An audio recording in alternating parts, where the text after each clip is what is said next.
let's just recap the ingredients, and I apologize for the lighting. We're going to be using a can of pumpkin puree, a stick and a half of butter, baking powder and baking soda, 2 eggs, a box of vanilla instant pudding. This is optional. Cream cheese for the frosting. Here I have a cup of white sugar, half a cup of brown sugar, a tablespoon of cinnamon, nutmeg and allspice, a teaspoon of salt. I'm also going to be using bread flour, but you can also use all-purpose flour. Bread flour just already have all the leavening agents in it, so it works perfectly. We're going to need a cup of milk. We're not going to be using the whole thing. We're going to split that between the frosting and the pudding. Now this recipe is going to go by very quickly, and for the shorter version of this, go ahead and follow me on TikTok at Cooking with Debs. There you'll see a 1-minute version of this, but I have to split it between my YouTube and my TikTok. So pretty much just go ahead and start off with your wet ingredients. To my bowl, I added my can of puree along with my 2 eggs. I'm also going to go ahead and add the sugar, cinnamon, salt, nutmeg, and allspice to this.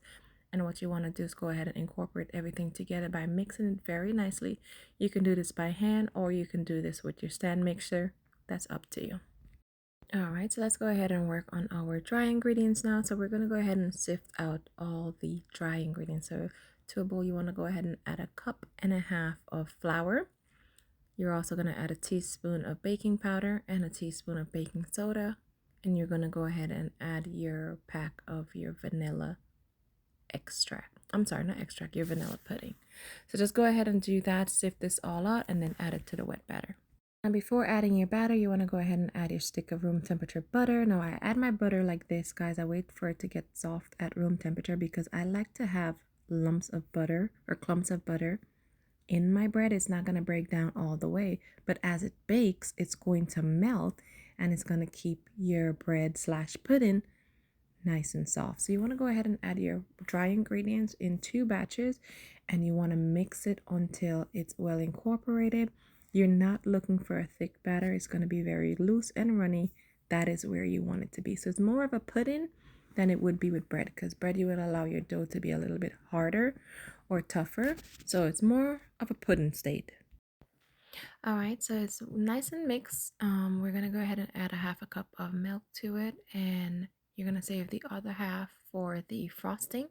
But we're gonna go ahead and mix this in and incorporate it before putting them in our loaf pan. So be very gentle while mixing this in because it can splash up on you. You don't want to be covered in milk drops, or maybe you do.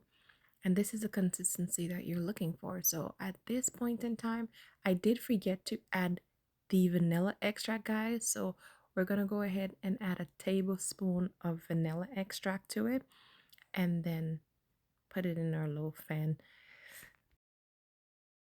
So I'm going to go ahead and separate my batter into 2 loaf pans. I just went ahead and sprayed it down with some cooking spray. You can flour that if you want to. I use non-stick pans, so I tend to not flour mine. But I separated my batter into 2. You don't have to do this. If you want yours to be a little bit thicker or fuller, just go ahead and put it all into 1 pan. So now that we have it here, we're going to go ahead and pop this into a 350-degree oven for about 40 minutes.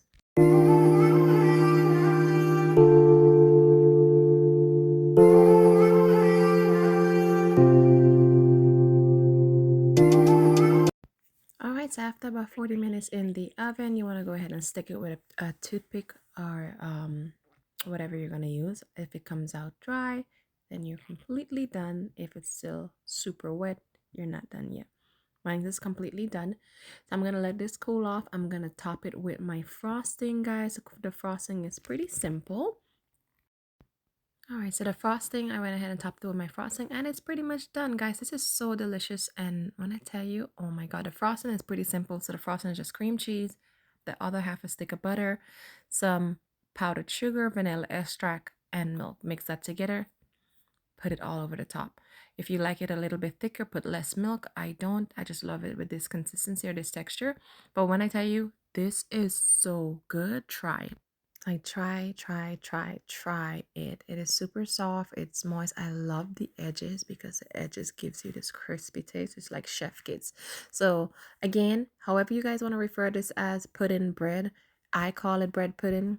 the pumpkin bread pudding, so it's up to you. But I do hope that you guys watch the video all the way to the end. Like, share, comment, and subscribe. Let me know what fall's recipe you guys like. Till next time, peace.